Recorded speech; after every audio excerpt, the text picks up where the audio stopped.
There's something to be said about the power of irony as a marketing tool.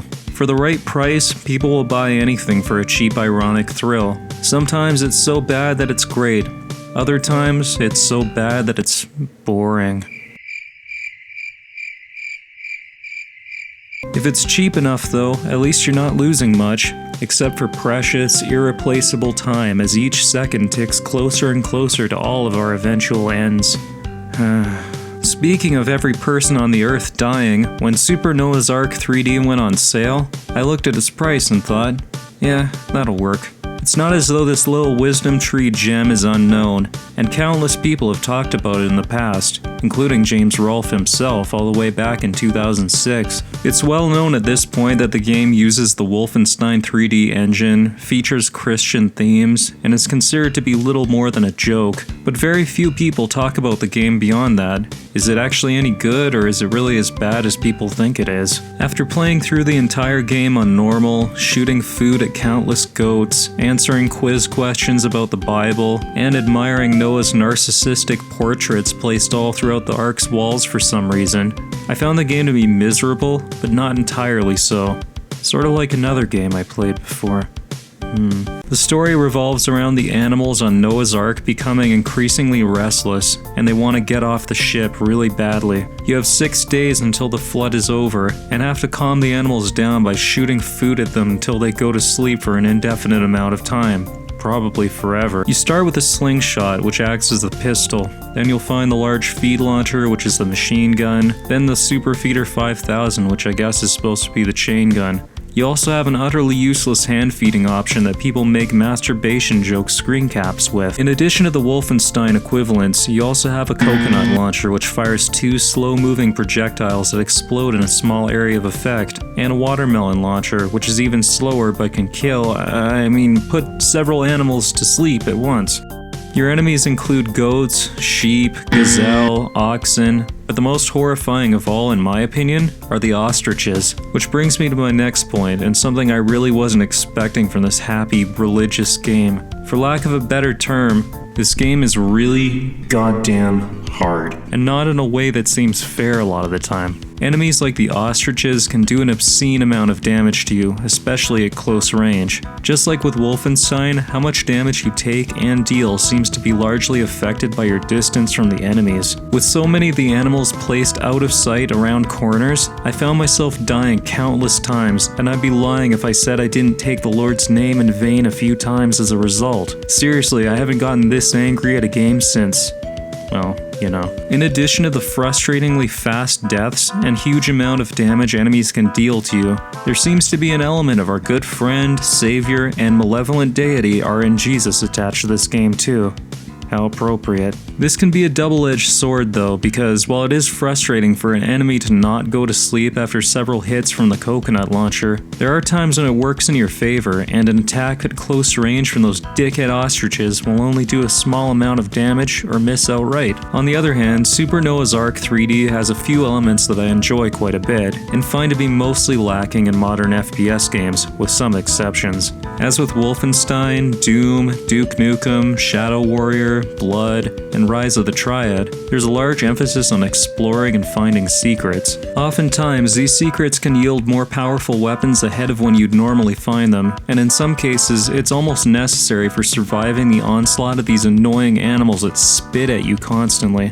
Oh yeah, I should mention that's the ranged attack most of the animals use. They spit on you, I guess. Because the Bible is said to be open to interpretation, I interpret Noah in this game not to be damaged by the animal's attacks, but rather just getting steadily more belligerent. Seeing how strong he is in other Wisdom Tree games, that's actually a pretty scary thought. Instead of BJ Blazkowicz, whatever, or Doom Guy getting progressively bloodier before dying, Noah goes from happy, to concerned, to angry, to seething with murderous rage, and finally, this. This expression says to me, "This world isn't worth saving anymore. I will sink the ark and end the earth. You failed, God. You reap what you sow." This is where one of the game's biggest flaws comes into play, the health items. A small bandage will bring back 10% health, a large will bring back 25%, and this horrific Homer Simpson God face brings you up to 100% in addition to giving you an extra life. These health pickups become increasingly rare as the game goes on, with how much damage you can take from a single enemy hidden around a corner. Like those fucking asshole ostriches! You'll need all the help you can get, or else you'll end up in situations like this.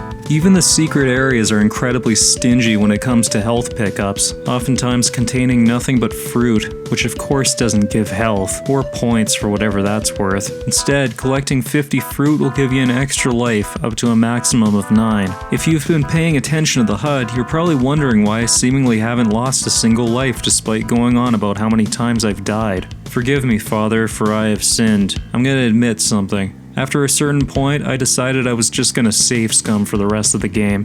This is for a few reasons. If you die in this game, not only do you lose all of your weapons, but also the feed sack ammo upgrades. You'll be stuck with the pathetic slingshot, and your ammo capacity will be capped at just 99, as opposed to the maximum of 299 you can accrue as you play. There are also no checkpoints in this game, so if you die near the end of a difficult stage, you're all the way back to the beginning and completely fucked. Have fun putting the ostriches and oxen to sleep with the slingshot. So if you're ever going to play this game, unless you're going for some of the ludicrous achievements like these, make sure you save often and don't even think about feeling bad about it. If this game's gonna pull shit like this, it deserves it. What's especially strange about this game's difficulty and level design is how inconsistent it is. Some levels are actually pretty clever and convey the fact that you should be looking for secrets rather well, like here. Other times, they clearly just phoned it in. In this stage, they put the stairs to the next floor just a few feet away from the start. It was shockingly lazy, and really stood out against the rest of the game's stages. At the time though, I was honestly at the point where I was checked out, and just wanted to get this game over with, so honestly I was kinda happy really. Because this game has to masquerade as edutainment, or pseudo-edutainment depending on your point of view, there are several Bible quiz questions scattered throughout the levels. Answering a Bible question correctly will even reward you with 20% health, so the game punishes you for not keeping up on your Bible studies. I'm sorry I skipped Sunday school, Jesus. Many of the questions seem blatantly confusing, strange in their wording, or just flat out contradict what happens in the Wisdom Tree universe. This one question asks how many doors are on Noah's Ark. I think there's a lot more than that. There's also a question asking if Noah got the animals to the ark by carrying them there. They consider this the wrong answer, even though they literally made an entire game about doing this. Is changing the Bible's canon considered blasphemy?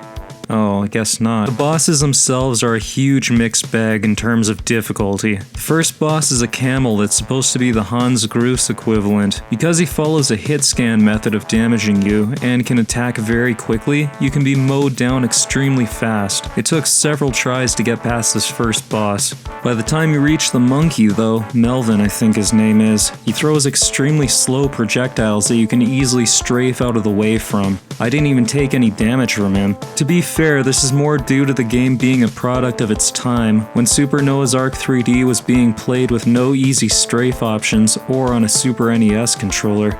I can't imagine playing the game like that. I'm gonna call the final boss the Adolf Hitler bear, because that's what it is. Because he has to have the two forms to mimic Hitler's mech suit, Super Noah's Ark 3D achieves this by having the bear hiding in a bush that moves and shoots at you.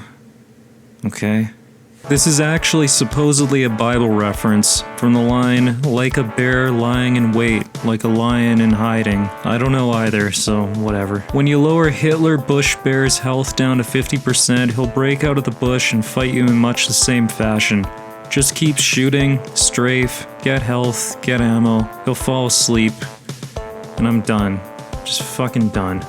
I was so incredibly relieved to be done with the game that I wasn't even angry about the lame ending where it just shows all the animals, including the ostriches. Okay, maybe I was a little angry. To be fair, Super Noah's Ark 3D isn't a terrible game in its own right. Many of the complaints I have with it can easily be directed to Wolfenstein 3D itself, because it's working by the same rules, including RNGesus' decision on whether or not a bullet will hit depending on the distance from your target. It's actually a really playable game, and I have to admit that it was really tense at times. Having to manage your ammo, searching around for hidden health items, and being on the verge of death so often, It comes across as more of a survival horror game of sorts, especially with the ostriches, which I guess is just true to life, really. If you have a little bit of extra money kicking around, and if you want to go back and play a really old school shooter, play Wolfenstein 3D instead. But if you've already played that and want more, sure, give Noah's Ark a try, I guess. It'll leave you angry and possibly saying some really bad things about Jesus, Noah, God, Wisdom Tree, and me for even giving it a half recommendation, but at the very least, it's not a complete exercise in human misery. Huh, I feel like I've said that line before. Oh yeah, I guess I did. AVGN Adventures, that was the first video I did. I wonder what other people on Steam are saying about that game nowadays anyway. Maybe people agree with me. Wait a minute, AVGN Adventures 2, Oh, I get it, fuck off. What the why would they make this? Oh wait, I already pre-ordered it because I planned for it to be my next episode. God, my memory is getting really bad. Hello everyone, thanks for watching. I know it's been quite a long time since the last episode, and I'm gonna start working on that soon, so... Yeah, it's been a really bad stretch for a little while, so, you know, I don't want to get into too many details, but a lot of personal things, a lot of work-related things, health-related things, pretty much the works. It's actually been pretty terrible, so haven't had a lot of time for that, but hopefully that'll start changing soon. Why not watch my Dragon Ball Super review, where I talk about how much it sucks, or maybe my Hatred review, where I talk about how much it sucks, or my Freedom Planet review, where I talk about how much I like it. Be sure to subscribe to me if you like. It would really boost my self-esteem right now. No pressure though. Alright, well, I'll see you next time. AVGN Adventures 2, Assimilation.